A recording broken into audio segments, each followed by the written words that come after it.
Now let's quickly go to the next topic, where the Minister of Information and Culture, Lai Mohammed, has called on Nigerians to support the effort of the federal government to tackle insecurity in the country, while urging those bent on playing cheap politics with a challenge to have a rethink.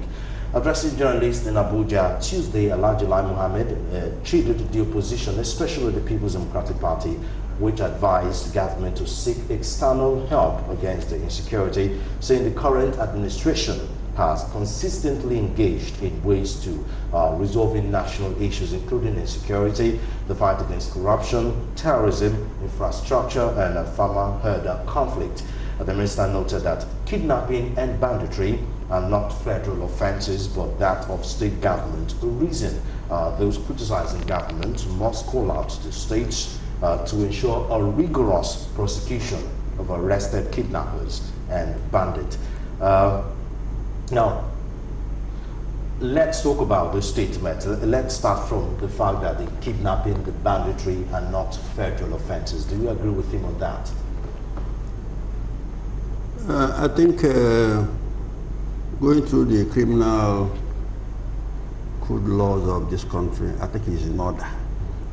Mandatory kidnapping, they are state offenses. But that does not mean that the state governors or the state governments are solely responsible. If you go to section 14(2)(b) of the 1999 Constitution as amended, that section stipulates that the primary purpose of government is the security and welfare of the people. Whether state or federal? No, that's the way it is written in the Constitution. Section 14(2)(b) stipulates that the primary purpose of government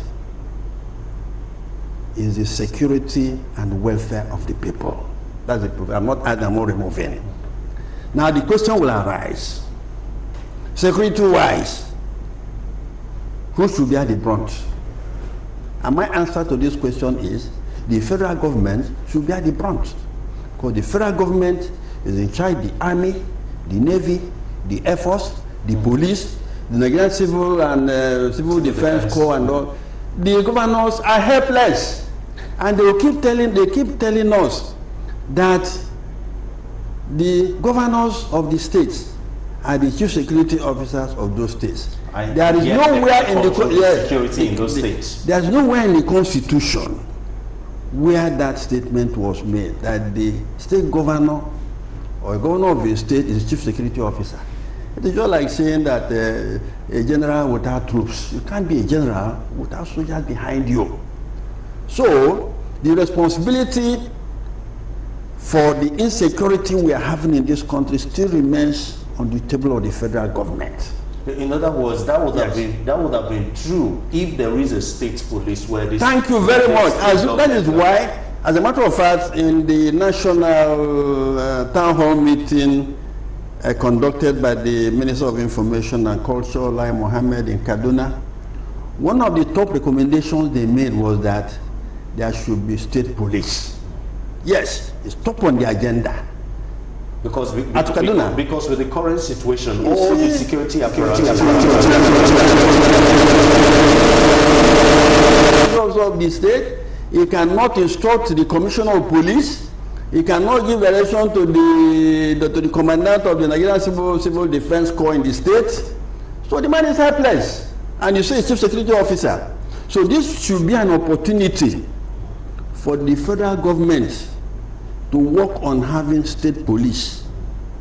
And even security, no, not handing over. These are federal establishments, should remain so. But let us have state police, even local government police.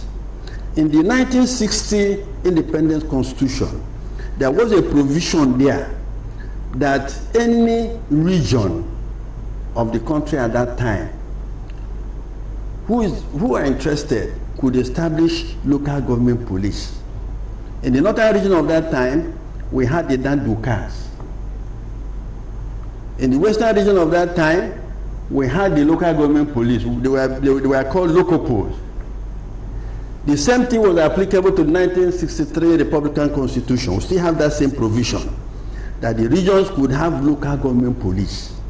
As a matter of fact, we are operating an irregular federal constitution in this country. I did a research, and I found that in the USA, which is a federation, classical federation, they have 18,000 police agencies in the US. What did I say? 18,000 police agencies in the United States, from the federal to the state to the county to the up to schools have their own police force in the US. Yes, because it is a federation. It is only in Nigeria that you see a federation having a single police force. Somebody is sitting in Abuja controlling the police in Sambisa Forest. How effective do you think that control would be? Somebody is sitting in Abuja control the police in Bonny in the Atlantic Ocean. If you go to Bonny, you are sitting there in Bonny, you see the ships supplying the highs of the Atlantic Ocean. It's not Britain, for instance, in the United Kingdom, which operates a unitary system of government. Policing is a local government affair in the UK.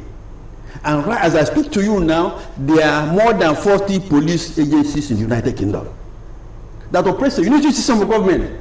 Then why should we, a federation with federating units, why should we be tied to a single police force? It's not reasonable. Okay, let me hear you. Not reasonable. Yeah, I think I follow. It's just like somebody, the boss saying he's taking all the gain and any responsibility shifts it to his subordinate. That's just pretty much what I see Lai Mohammed do. Yeah, but that statement. But the truth of the matter is that you cannot say people should meet their state governments to prosecute when they don't have the power to do anything. And like a state governor once said that even his own orderly, he cannot command orderly to stay when the IGP says he should come. And so you can't say that kind of person should not be the one to be. You're saying the responsibility lies on him. No, it lies with the central. Except and until this calls for a number of things. Remember when I think we were here when we had the issue of the Amotekun and all that, and they were saying that no, it is illegal. And now you saying it is illegal for them to have security apparatus to prosecute them. You are the one now saying they should not be made responsible for that. So this two-sided talk calls for concern. Like, are they really? Are they taking us for a ride or what? But more importantly is the fact that, like you said, at this time is the time for us to call on for state policing at the state level, so that the states can fully take care of the security of their own states. I know that's just one thing that we need in this country at this moment. Okay, Barrister Chimele, over to you.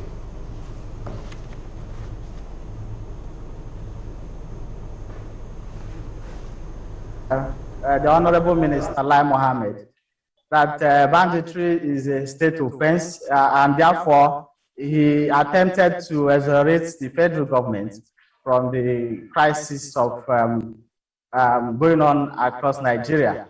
I will not want to join issues with my learned senior, because I understand he's also a lawyer. So I want to believe that he made a political statement. But legally speaking, there is actually no crime known as banditry under Nigerian law. I think banditry is an organized, violent criminal trend, which includes armed robbery, possession of illegal firearms, even terrorism, rape, all those offenses or crimes that has violent attributes. They can be classified as banditry. So when he said that banditry is the state offense, I do not know what he means. Is he saying that armed robbery is not punishable under the Criminal Code Act and the Penal Code Act, or rape that is also punishable under the Violence Against Persons Prohibition Act and other federal legislation that also criminalizes these offenses? I do not think so. Beyond these offenses, I also am aware that the issue of security is at the exclusive legislative list. What that means is that it is only the federal government that can legislate on matters relating to security. Even the governor of a state cannot order the commissioner of police in his state around.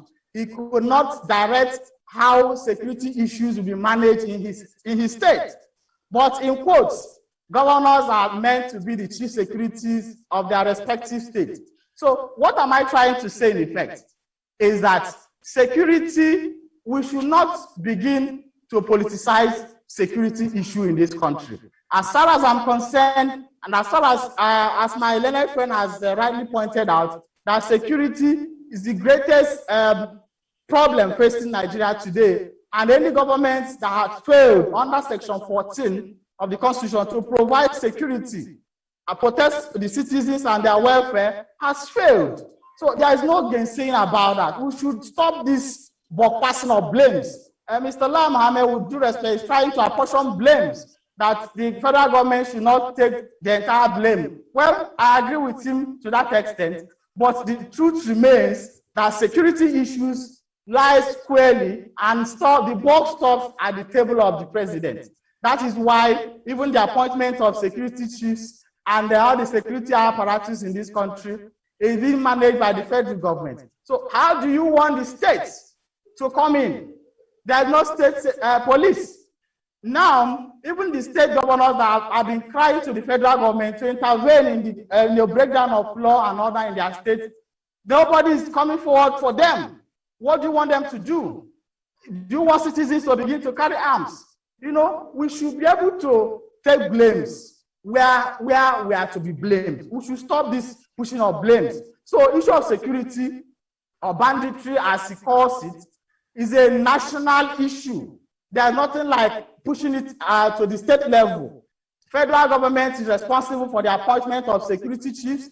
It is the same police and other security agencies that prosecutes, except where the attorney generals of respective states steps in on all those state crimes. I agree, I concede that in cases like kidnapping, some states like Lagos, Ogun, and perhaps Anambra and some other states have domesticated these anti-kidnapping laws in their respective states.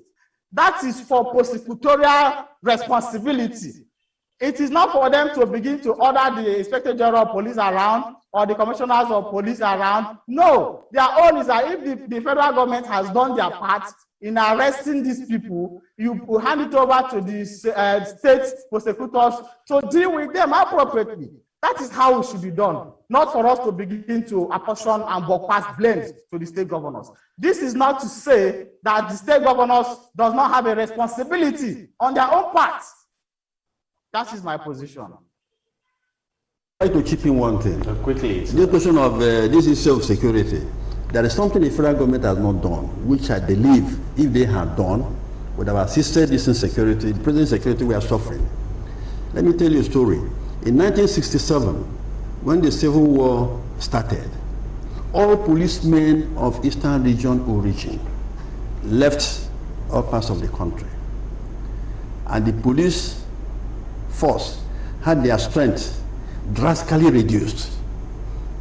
Gowon, who was the military head of state at that time, ordered for an immediate emergency recruitment of policemen.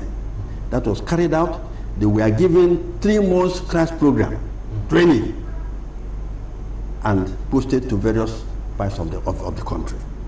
In Nigeria today now, I cannot remember the last time Nigeria police force enlisted officers and men. Police officers have been dying, some have been retiring, some have been dismissed, and no replacement. And the responsibilities are exploding, they are increasing by the day. And the large percentage of policemen are posted to private individuals, from the senators to the House of Reps to House of Assembly and so on, leaving the police force with little or no personnel to do the core police duties. So let the federal government enlist policemen as a matter of urgency, give them crash program, and send them to various parts of the country. That will enable the police force to come up, their strength will be increased, and they'll be in a better position. Then secondly, technology. Something happened in Lagos, I think about a month or 2 ago, in Lekki area.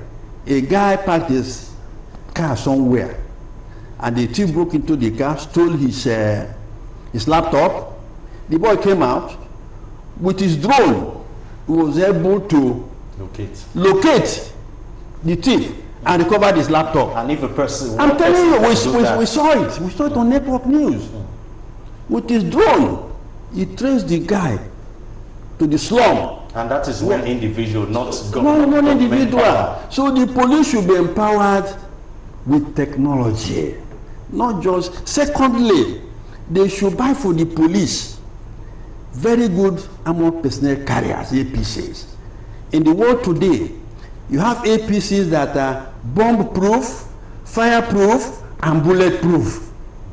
If you have that, then the effectiveness of the policemen will be enhanced. And other things that the time will not permit me to say. Okay, let's go over to the last topic for discussion, where the total number of deaths recorded in the shootouts in Orlu local government area of Imo State has risen to 10. Aside the 9 unknown gunmen that were successfully neutralized by the security operatives, an officer of the Nigerian Security and Civil Defense Corps, NSCDC, Gloria Nkwocha, has also been confirmed dead. Gloria Nkwocha, a female officer attached to the Imo State Command of the NSCDC, was said to have died in her house in Orlu as a result of stray bullets. When contacted, the PRO of the NSCDC Imo State Command, Superintendent Chimeze Noel, confirmed the incident. He said the female officer died because she could not access medical care on time. The family could not go out because of the gun duel that lasted several hours. She was later rushed to MFC Wari after a failed attempt by a private hospital in Orlu to resuscitate her. Unfortunately, she could not make it. She was confirmed dead by a medical doctor on duty. Now, let's take a look at the situation where gunmen, where security agencies go to place and start firing, where in a residential area. I'm sure there is a rule of engagement as to that. Yes, in all, in the police in particular, there is a rule of engagement where you are sending men out on oppression. In fact, during my days, we were taught that when you are confronting civilian mob, you have to fire at the knee. The command used to be, at the knees, fire. You don't fire to kill. You only fire at the legs to neutralize the person. So if they keep to that rule of engagement today, I think a lot of casualties that occur when policemen go out on oppression will be minimized. But I don't know the situation today. Maybe the situation has become more critical that made them to change their tactics. So that is just a matter for people on the field now. But there's a rule of engagement which I believe they are always advised to keep. Okay, let's say now a lot of persons have come out to say that Orlu in particular have been on the news for a while, where security personnel have been going that. I think there was a time there was a bombing, firing and all that. And some Nigerians have come out to say that the energy that they're using in Orlu, if they use the same energy in Sambisa Forest, we wouldn't be where we are today. Yeah, so I think it has come up a number of times where because the Orlu is the Eastern Security Network that they are trying to destabilize with that with the bombardment and all in Orlu, as it were, and it's been an issue that has been on. But like you said, there are rules of engagement when you are dealing with even at the like we say in national law, even at the crossing of swords, there are laws. So even when you are facing your opponents, the civilian population ought to be protected at all costs, and so you don't just going to kill as it were. So that's one thing that is really key. And also, on no account should people do that. Even at the crossing of sword, even on the battleground, there are laws that guide how battles, how wars are fought. And so one doesn't just fight as it were.